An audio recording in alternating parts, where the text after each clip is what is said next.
e de paz, que ao despertar de um novo homem nos induz. Te conclama, irmão, de última hora, a ingressar. A todos. Funcionando? Todos escutando bem? Boa noite aos internautas, né, que estão nos assistindo também. E, como sempre, antes de iniciarmos, nós sempre rogamos à espiritualidade amiga desta casa que ela venha nos envolver, a nos auxiliar e que a nossa fala, né, possa sempre estar em consonância com o Evangelho de Jesus, aliado à doutrina espírita. Que todos nós possamos ser copartícipes da reunião, né, à medida que nós entramos nessa casa, que adentramos esta casa, que os nossos pensamentos possam estar vinculados à espiritualidade amiga, que todos nós possamos vivenciar aquilo que será falado. Porque quando falamos de Jesus, nós devemos viver Jesus e atrair para nós, né, os bons pensamentos, as boas vibrações, para que durante a reunião nós sejamos tratados. Não é apenas durante o passe, mas principalmente durante a explanação do Evangelho, que a espiritualidade consegue tocar e atingir os nossos corações e que as nossas dores possam ser aliviadas. O tema de hoje, haverá falsos cristos e falsos profetas, é do capítulo 21 do Evangelho segundo o Espiritismo, e o item que nos coube foi prodígios dos falsos profetas. Mas antes de iniciar falando dos falsos profetas, nós vamos falar do maior profeta que esteve entre nós. No livro Pontos e Contos, psicografia de Chico Xavier, pelo Espírito Emmanuel, na lição número 1, intitulada O Programa do Senhor, Emmanuel vem nos narrar uma das passagens do Cristo. Ele nos fala que, à frente da multidão faminta, Jesus multiplicou pães e peixes, atendendo à necessidade de todos que ali estavam. E o fenômeno maravilhara a todos. O povo estava entre êxtase e júbilo intraduzíveis. Não seria realmente um sinal do céu? Aquela admiração e assombro que assolava todos aqueles que ali estavam. Naquele dia, havia uma multidão, como sempre, o seguindo, mas havia pessoas diferentes do usual. Porque ali, frequentemente, seguindo Jesus, haviam as mulheres, as crianças, os doentes, sejam doentes da alma, sejam doentes do corpo, as crianças. Mas naquele dia, haviam algumas pessoas diferentes.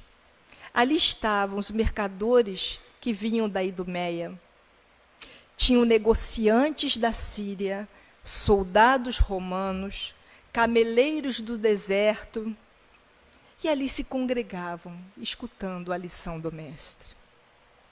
O povo, sentado na relva, né, recebia aquela farta comida inesperada.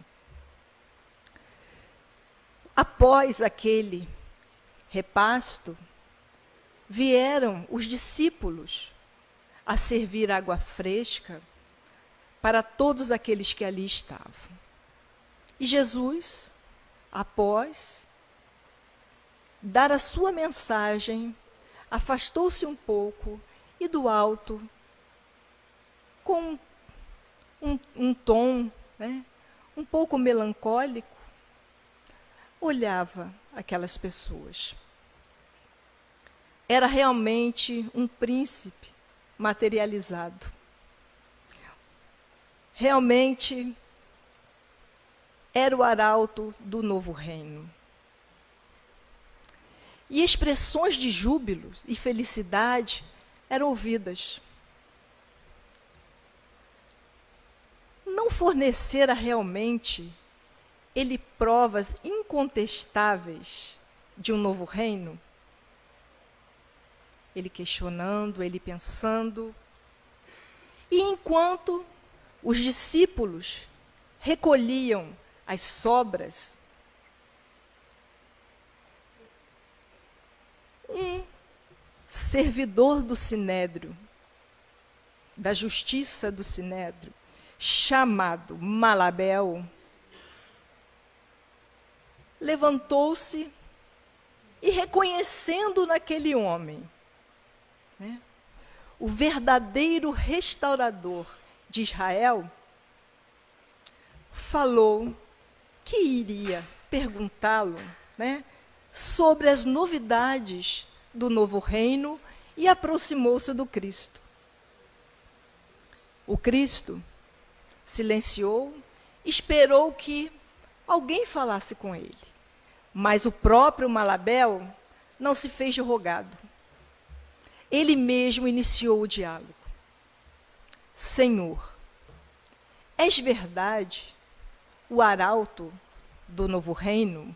Arauto é aquele que vem trazer, né, as novidades, a notícia do novo reino.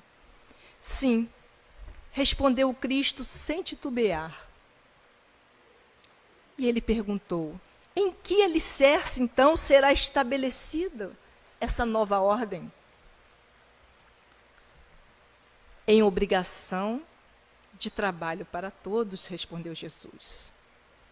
E o interlocutor, nesse momento, já não gostou muito da resposta, né? Entreolhou Jesus, mas continuou. Será instituída, porém, uma organização hierárquica? Como não? Acentuou o mestre. Qual a função, então, dos melhores? Melhorar os piores. E a ocupação dos mais inteligentes? Qual será? Instruir os ignorantes. Senhor, e os bons? Que farão os homens bons dentro do novo sistema? Ajudarão os maus, a fim de que estes se façam igualmente bons. E o encargo dos ricos, ele já começou a ficar preocupado, né? E o encargo dos ricos? Amparar os mais pobres, para que também se enriqueçam em recursos e em conhecimentos. Mestre, tomou Malabel, meio que desapontado, quem ditará semelhantes normas? O amor pelo sacrifício, que florescerá em obras de paz no caminho de todos. E quem fiscalizará o funcionamento deste novo regime? A compreensão da responsabilidade em cada um de nós. Senhor, como tudo isso é estranho, considerou o noviço totalmente alarmado. Desejarás dizer que o reino diferente não terá palácios, não terá prisões, exércitos, impostos, castigos? Sim, aclarou Jesus abertamente. Dispensará tudo isso e reclamará o espírito de renúncia, de serviço, de humildade, de paciência, de fraternidade, de sinceridade e, sobretudo, do amor de que somos credores uns para com os outros, e assim a vitória do amor estará construída. nesse instante, justamente quando os doentes, os aleijados, os pobres, os aflitos começaram a descer a colina, ainda tomados de júbilo por tudo aquilo que haviam vivido, Malabel, o destacado funcionário do Sinédrio de Jerusalém, exibindo agora uma terrível máscara de sarcasmo na fisionomia, que antes era respeitosa, voltou as costas ao Senhor. E acompanhado por algumas centenas de pessoas bem situadas na vida, deu-se sem pressa em retirar-se, proferindo frases de insulto e zombaria ao Senhor. O milagre dos pães fora esquecido imediatamente, né? Dando a entender que a memória funciona dificilmente com barriga cheia. Então, meus amigos, Emmanuel, nesta página encantadora, ele vem nos mostrar, né, e atestar o tamanho da nossa dificuldade de entendermos a boa nova do Cristo, o Evangelho de Jesus, e principalmente colocá-lo em prática. E por isso, o Cristo nos fez o alerta, nos mostrou a sua preocupação em relação, né, a sermos enganados pelos falsos cristos e falsos profetas. Numa mostra clara de que nós acreditamos naquilo aonde as nossas ilusões querem nos levar. Nós vamos atrás de facilidades, nós vamos atrás, né, de comprar a nossa salvação. E nós temos aí, diariamente nós verificamos, né, quantos falsos cristos e falsos profetas, né, em troca de dinheiro, de barganha, de favores, né, nos prometem, né, a vida eterna, nos prometem o reino dos céus.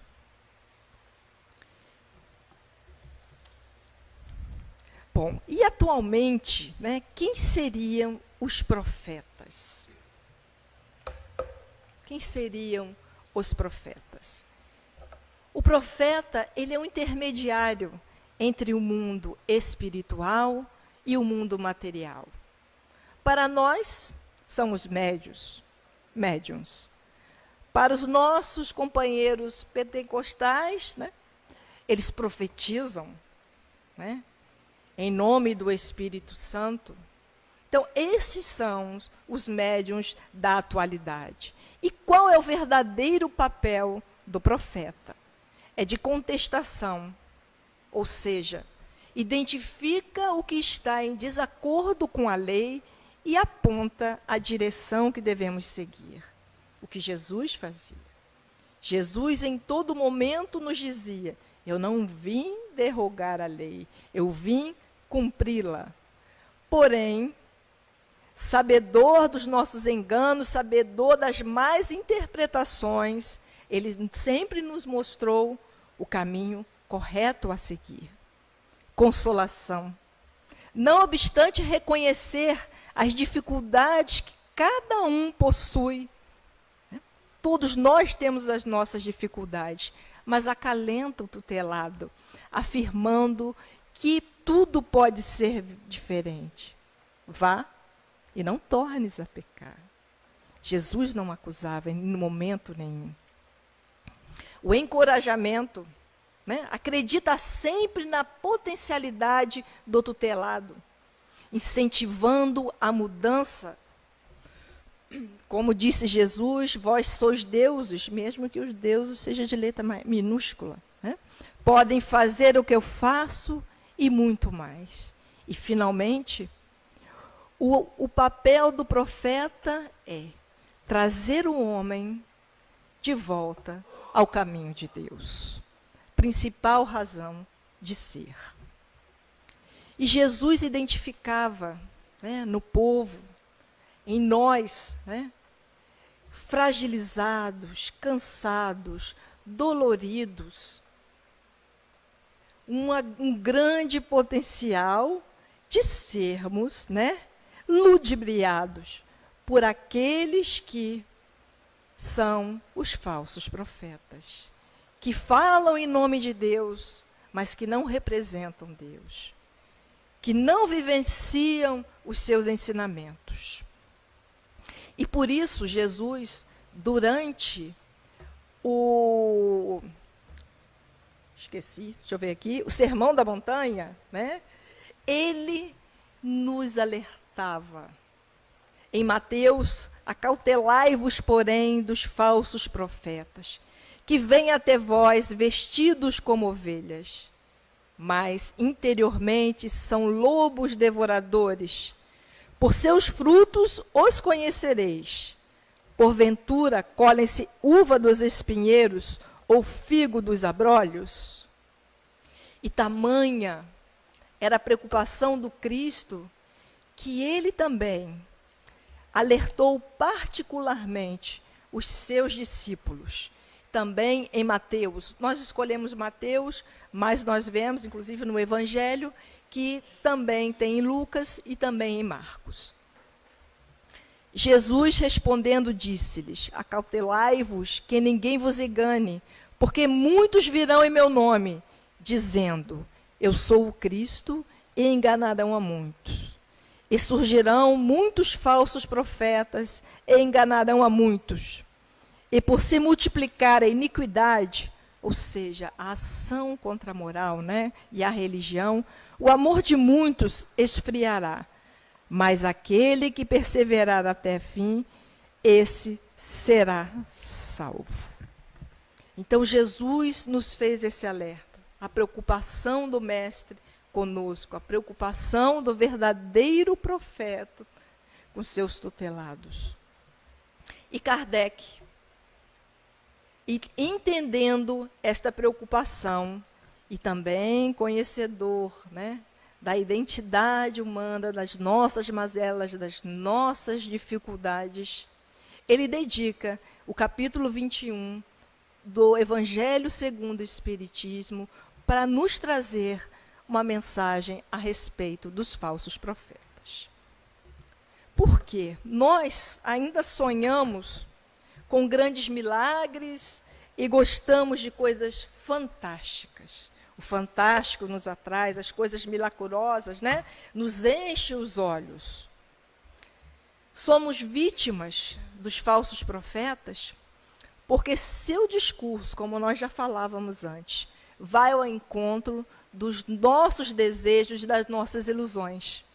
Sejam elas de posse material, seja ela de poder, seja ela de fama, das nossas fantasias sexuais e tantas outras mazelas que carregamos.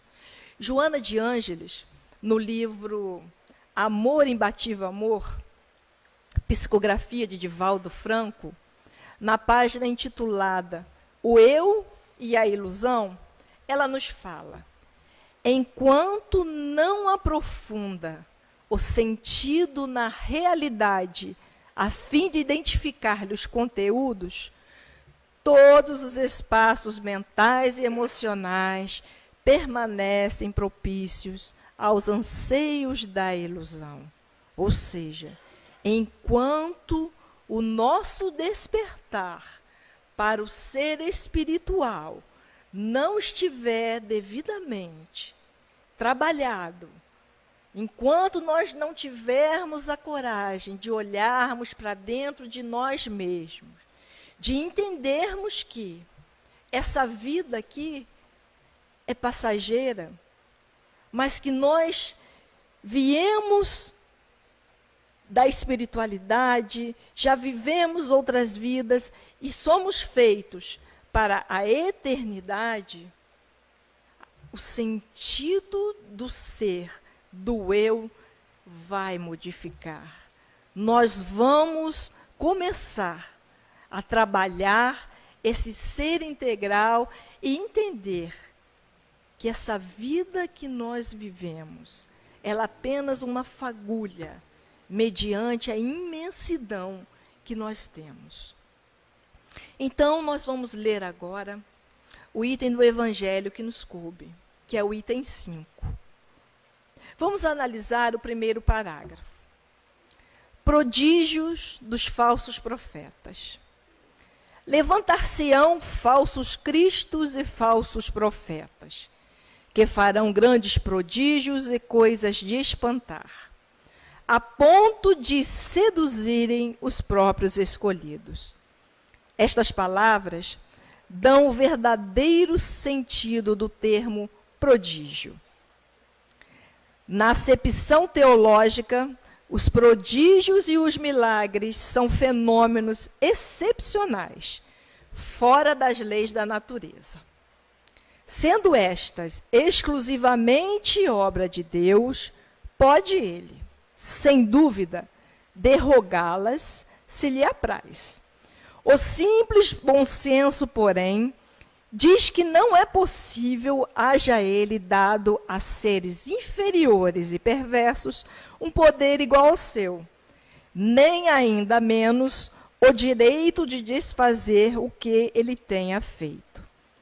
Semelhante princípio não pôde Jesus ter consagrado.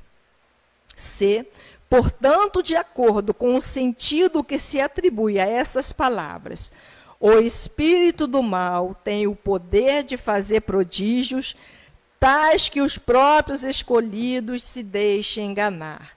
O resultado seria que, podendo fazer o que Deus faz, os prodígios e os milagres não são privilégio exclusivo dos enviados de Deus e nada provam, pois que nada distingue os milagres dos santos dos milagres do demônio.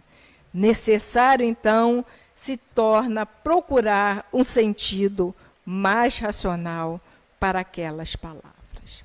Então, nós vamos pegar 2 pontos chaves desse parágrafo. Primeiro, prodígios, o que vem a ser prodígio, que já no próprio texto já explica, mas eu acho bom a gente, reforçar. No dicionário, prodígio está assim: acontecimento que é ou parece estar em contradição com as leis da natureza. A outra definição seria coisa ou fato extraordinário, maravilha, milagre. Então, nós vamos analisar aqui a questão quando ele fala aqui, olha, de Deus. Deixa eu voltar só para ser fiel ao texto. Sendo estas obras de Deus, quem está falando que o prodígio é aquilo que pode, né? Que são verdadeiras, como é que eu vou dizer? Que são coisas que ocorrem fora da lei da natureza. Então, ele está dizendo aqui, sendo estas as leis da natureza exclusivamente obras de Deus, pode ele, sem dúvida, derrogá-las se lhe apraz. O simples bom senso, porém, diz que não é possível haja ele dado a seres inferiores e perversos um poder igual ao seu. Então, nós vamos parar nesse ponto, né? Deus pode perfeitamente derrogar as suas leis. Pode? Pode. Se foi ele que fez, ele pode derrogar. Porém, o bom senso, né, e por isso que nós falamos, e por isso que nós estudamos todas as quartas-feiras, e por isso que a casa oferece cursos sistematizados da doutrina, cursos avançados da doutrina, para que nós analisemos, para que nós pensemos, e que a gente ande sempre, né, com a razão, faceando com a razão, porque só assim, né, fé raciocinada, né, só é aquela que pode encarar a razão frente a frente em todo momento da humanidade. Então, a nossa fé, ela tem que ser raciocinada. Então, como Deus vai criar as suas leis, né, e vai permitir a seres inferiores que possam, a todo instante, modificá-las? Não é de se pensar nisso? Porque no texto diz, e Jesus afirmou, que não são só aqueles indivíduos que têm a moral elevada, que podem fazer proveito. Qualquer um. Então, nós vamos buscar, né, um dos princípios básicos da doutrina espírita, o primeiro princípio, que é a existência de um Deus único. A primeira pergunta de O Livro dos Espíritos é: que é Deus?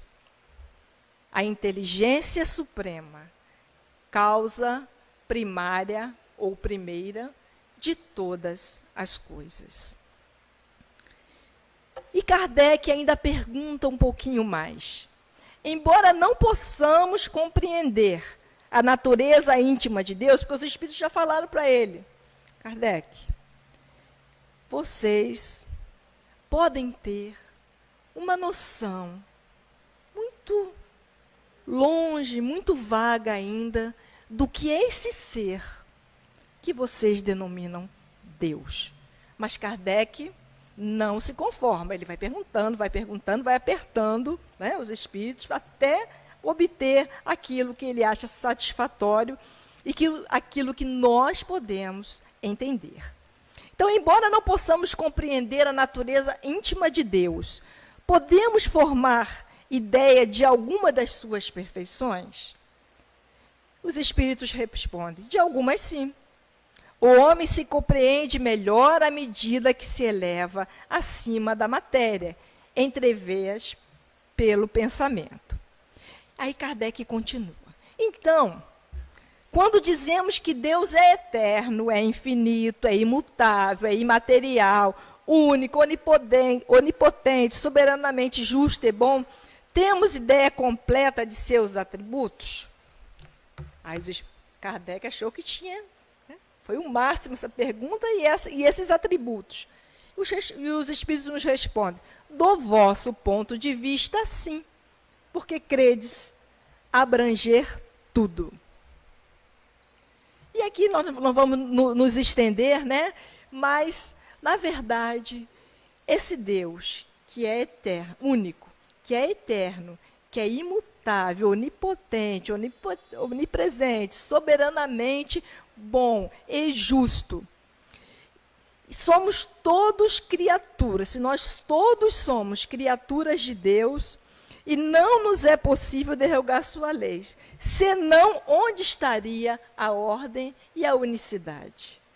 As suas leis são únicas, né? Deus criou o universo em harmonia.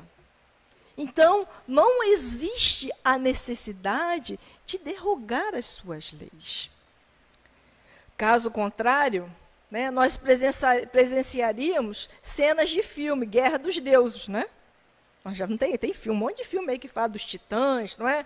Um é Deus de não sei o quê. E, normalmente, quem acaba vitorioso é o Deus do amor, né? Aquele que tem compaixão, que tem... Então, é esse o nosso Deus, único e soberano. Agora, então tá, Lúcia, legal. Você falou que nós não podemos derrogar as leis de Deus. Mas que acontecem umas coisas estranhas, acontece, né?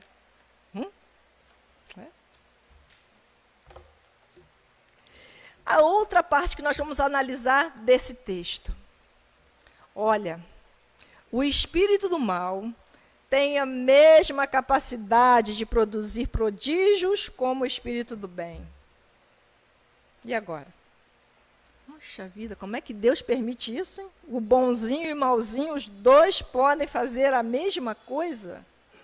Olha, se nós somos filhos desse Deus, e se esse Deus é soberanamente bom e justo, tudo que ele dá para você, ele dá para ela, dá para ela, dá para ele, dá para mim, dá para ela. É tudo igual. Então, não tem problema e nem fiquem chateados com isso, tá? E Jesus, mais uma vez, né? E por isso que nós somos dotados das mesmas possibilidades. E temos aí o livre-arbítrio para escolher qual caminho nós vamos. Jesus sempre falou, não veio derrogar a lei, não é verdade? Mas sim cumpri-la. Então, não nos foi permitido revogar as leis divinas. Perfeito? Entendido? E independente da nossa condição moral, nos é facultado operar prodígios. Beleza também? Entenderam? Não, né? Ninguém entendeu?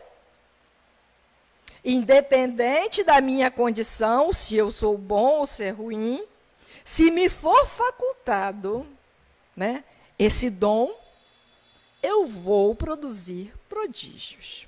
Eu já sei por que vocês não entenderam ainda, que eu ainda vou falar disso agora. O segundo parágrafo.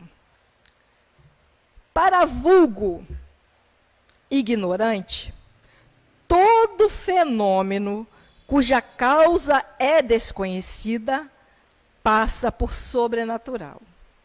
Tudo aquilo que nós não conhecemos, aquelas coisas estranhas, os prodígios, né? Como é que operam esses prodígios? Então, tudo é obra do sobrenatural, né? Do milagre, do fantástico. Uma vez encontrada a causa, reconhece-se que o fenômeno, por muito extraordinário que pareça, mas não é do que a aplicação de uma lei da natureza. Assim, o círculo dos fatos sobrenaturais se restringe à medida que o da ciência se alarga. Ou seja, tudo é milagroso até nós descobrirmos a causa. A partir do momento que nós descobrimos a causa, ela já tem uma razão de ser e uma razão de existir. Aí diz que assim, os círculos dos fatos sobrenaturais, aquilo que era sobrenatural, à medida que nós vamos conhecendo, que a ciência vai desvendando, ele vai diminuindo. Né? Aquilo que era fantástico, mas agora eu já sei como que ele opera. Então, não é mais fantástico. E isso segue a uma lei. A ciência, ela é, né, a maior responsável por colocar em terra o sobrenatural. E prestem atenção, a doutrina espírita, ela caminha passo a passo com a ciência. Em todos os tempos, homens houve que, já li isso, né? Vou explorarem em proveito das suas ambições, de seus interesses. Não, acho que eu não li, não. Vou repetir. Em todos os tempos, homens houve que exploraram, em proveito de suas ambições, de seus interesses e de seu anseio de dominação, certos conhecimentos que possuíam, a fim de alcançarem o prestígio de um pseudo-poder sobre-humano ou de uma pretendida missão divina. São esses os falsos cristos e os falsos profetas. A difusão das luzes lhe aniquila o crédito, onde resulta que o número deles diminui à proporção que os homens se esclarecem. Então, à medida que nós vamos nos esclarecendo, que nós vamos tendo conhecimento, e vamos adquirindo, colocando a razão para analisar aqueles fenômenos, muito daqueles que se utilizavam do seu conhecimento para enganar o outro, hoje eles são desmistificados. O fato de operar o que certas pessoas consideram prodígios não constitui, pois, sinal de uma missão divina, visto que pode resultar de conhecimento cuja aquisição está ao alcance de qualquer um, ou de faculdades orgânicas especiais, que o mais indigno que não se acha inibido de possuir, tanto quanto o mais digno. O verdadeiro profeta se reconhece por mais sérios caracteres e exclusivamente morais. Então, nesse trecho, nós encontramos duas possibilidades que vêm explicar os prodígios. Primeiro é o conhecimento. A travessia do Mar Vermelho, Moisés e a travessia do Mar Vermelho. O mar se abriu, se partiu em dois. Isso cientificamente é impossível. Mas Moisés, conhecedor das marés, da lua, sabia quando a maré estava baixa e que poderiam passar. Lázaro, a ressurreição de Lázaro. Lázaro era cataléptico, catalepsia, aquele estado que, aparentemente, morte. O povo não sabia, mas Jesus sabia. Porque Jesus, se Lázaro efetivamente tivesse rompido os laços, se tivesse desencarnado, Jesus não teria a possibilidade de derrogar a lei. Então, à medida que vai avançando a ciência, à medida que os conhecimentos... E vejam bem, esses fatos não desmerecem em nada a grandiosidade de Moisés e de Jesus, em hipótese nenhuma. Só vem a comprovar o que Jesus nos falou. Vós seus deuses. Vocês podem fazer o que eu faço e muito mais. Conheçam, estudam, se melhorem, evoluam, que vocês poderão fazer. E que está ao alcance a qualquer um ou faculdades, né? Orgânicas especiais. Então, nós temos o conhecimento, né, que é capaz de operar prodígios que não são mais prodígios, certo? E faculdades, né, orgânicas especiais, que também estão à disposição de todos. Veja bem, faculdades orgânicas especiais. E o que vem ser a isso? São os fatos anímicos e os fatos mediúnicos. O fato anímico é da minha própria alma. Eu sou capaz de fazer algumas coisas dotadas, né, organicamente, que sou capaz de produzir sem a intervenção da espiritualidade. E a mediunidade, que também me proporciona a possibilidade de produzir prodígios. Mas aí nós já temos a aliança da matéria e do espírito. Então, nós temos a psicocinesia, que é a capacidade de movimentar objetos à distância. Isso é uma faculdade anímica do próprio espírito. A psicometria. Psicometria é aquela coisa que a gente vê em filmes, que a pessoa pega um objeto e, através daquele objeto, ela consegue detectar de quem pertenceu, o que aconteceu, que aquele objeto estava envolvido, a personalidade, o caráter do dono daquele objeto. E isso também é um fato anímico da alma. Muitas das vezes, as pessoas, indivíduos que são capazes de produzir esses fenômenos, eles também são médiuns. Então, é muito difícil distinguir uma da outra. Dizem que Chico apenas colocava a mão sobre as cartas e dali ele sabia se a carta era de consolação, né? Se era de agradecimento, congratulação. De que seria? Ele separava as cartas pelas mãos.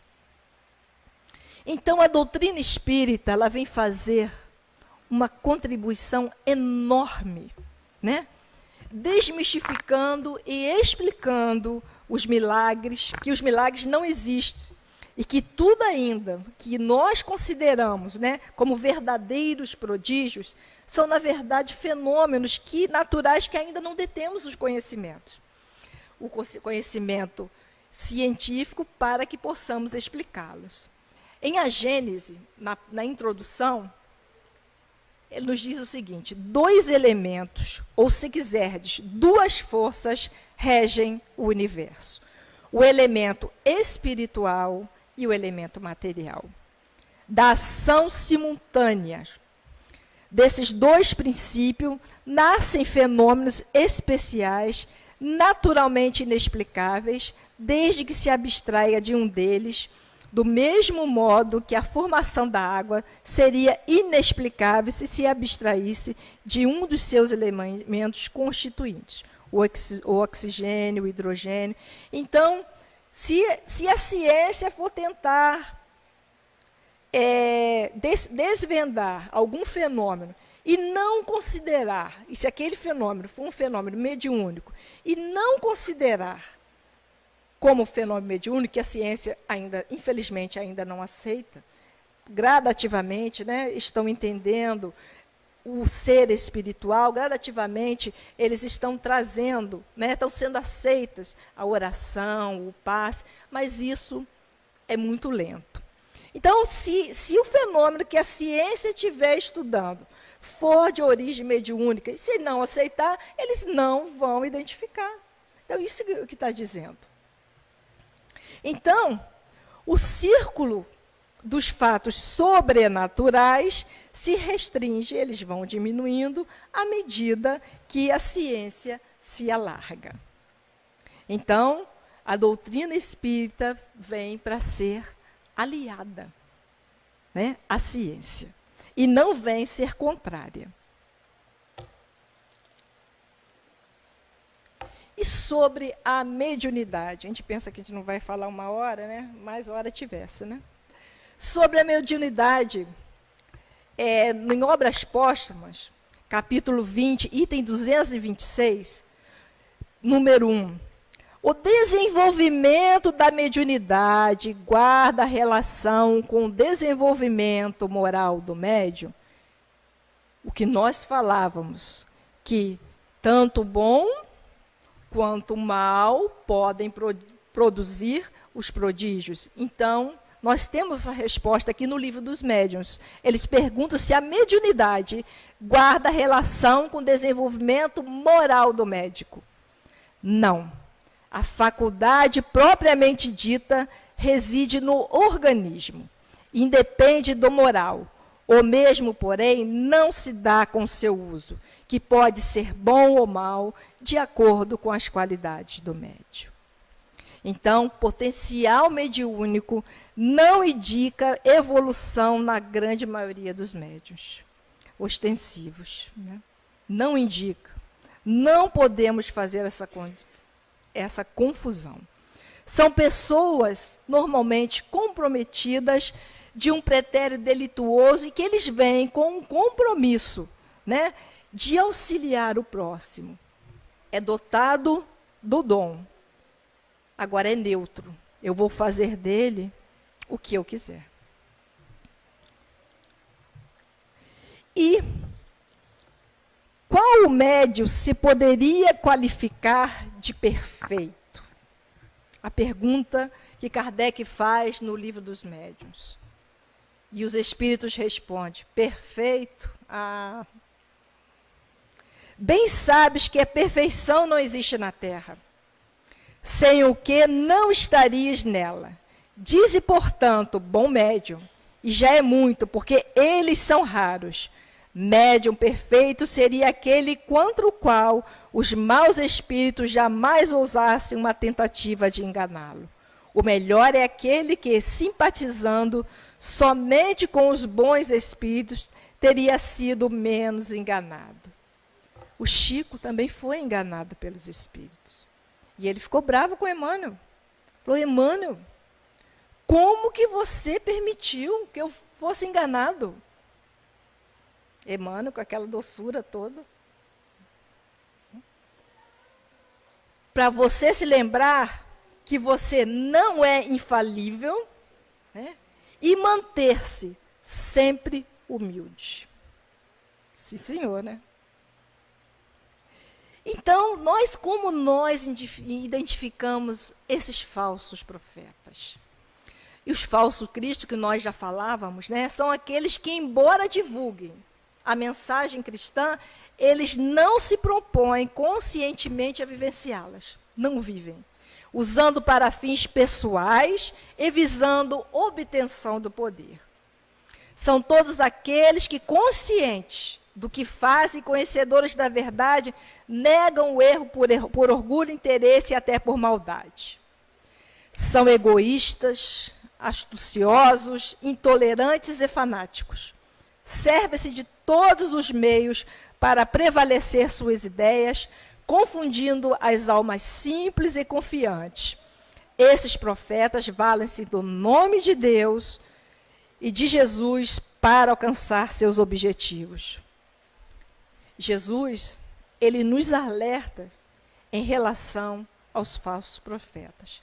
Mas ele mesmo, como um bom profeta, como um bom mestre, ele já nos aponta também o caminho e o meio de identificá-los.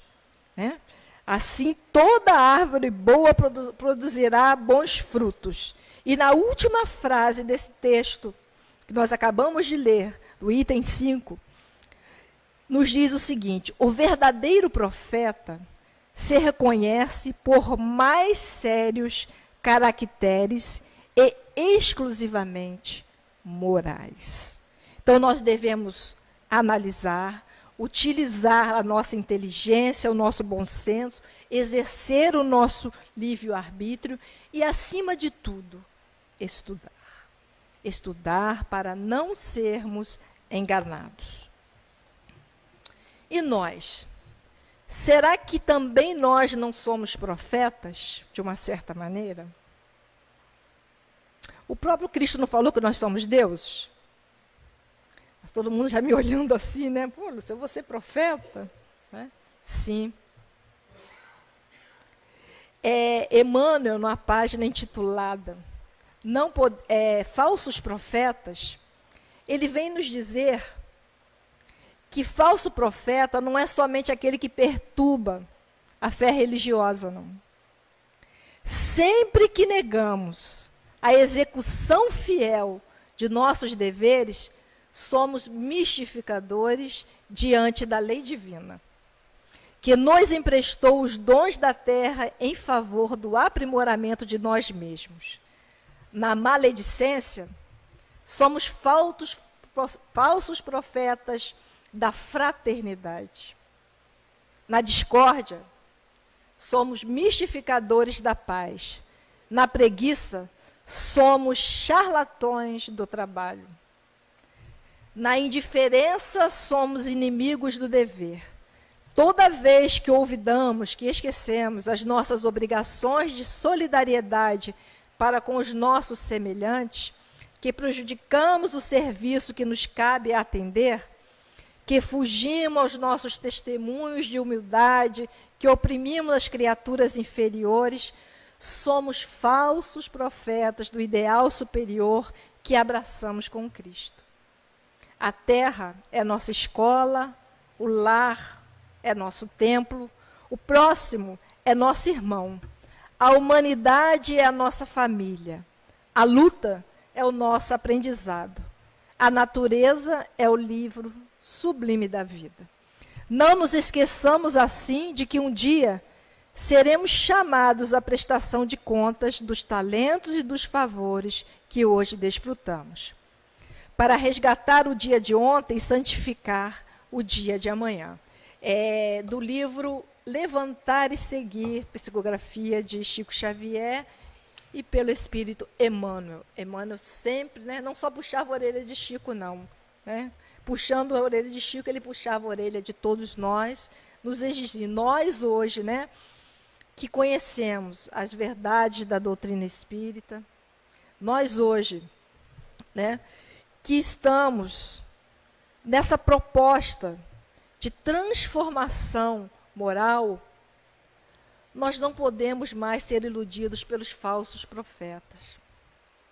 Mas também, da mesma forma, não podemos ser falsos profetas. Mas nós sabemos que a dificuldade de nos mantermos firmes no propósito da nossa transformação, de nos mantermos firmes no caminho do bem, no pensamento reto, não é fácil, né? O quanto nós somos influenciados, nos deixamos ser influenciados pelos espíritos, né, que não querem o nosso progresso, que não querem a nossa transformação. Então, qual seria o meio mais eficaz de afastar os maus espíritos? Alguém sabe? Não é acendendo incenso. Alguém sabe qual o meio mais eficaz? É aqui, ó, vou dar a dica. É a bandeira da doutrina espírita. Já ouvi. A caridade. É o trabalho no bem. Né? Com o trabalho do bem, nós atraímos os espíritos superiores. E somente os espíritos superiores são capazes de afastar os espíritos inferiores. Certa vez perguntaram a Chico, quando você vai aos manicômios, aos hospitais, às penitenciárias, você deve se deparar com muitos espíritos maus, né? E Chico respondeu, não. Os espíritos maus já atingiram o seu objetivo, colocando as pessoas nas penitenciárias, nos manicômios, nos hospitais. Elas já atingiram. Quando eu chego lá, eu me deparo com mães, espíritos de mães, de irmãos, de avós. E esses espíritos, eles me agradecem tanto, eles oram tanto por mim, que eu chego lá me sentindo tão pequeno, tão necessitado, e saio de lá bem melhor, bem fortalecido. Então, quando nós fazemos a caridade, nós não estamos fazendo favor, não.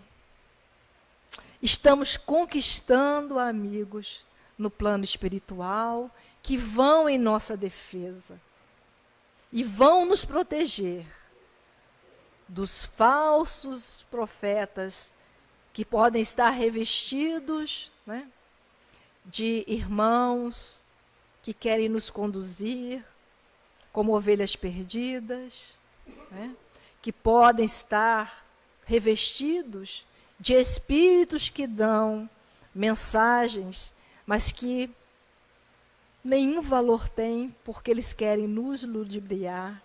Então, a melhor maneira, né, de nos revestirmos e de nos garantirmos e protegermos contra os espíritos inferiores é o trabalho no bem. Então, venham servir, venham estar conosco, venham nos fortalecer. Nós juntos somos mais fortes, né? Nós, quando estamos nessa casa, nós nos sentimos fortes. Nós viemos aqui, nos reabastecemos, mas esse reabastecimento, ele não pode servir apenas como uma novalgina, que a gente vem aqui, recarrega, gasta ali, não. Porque nós precisamos, o mundo precisa das nossas energias salutares. O nosso lar precisa das nossas energias. Então, que nós possamos, né, entender, né, que o único critério que Jesus estabeleceu de separar, né, os bodes da ovelha foi a caridade. Quando tive fome, me deste de comer. Quando tive sede, me deste de beber. Quando estava nu, me vestiste. Mas quando, Senhor, eu tive contigo? A cada um desses pequeninos a que você serviu, foi a mim que você serviu. Muita paz a todos.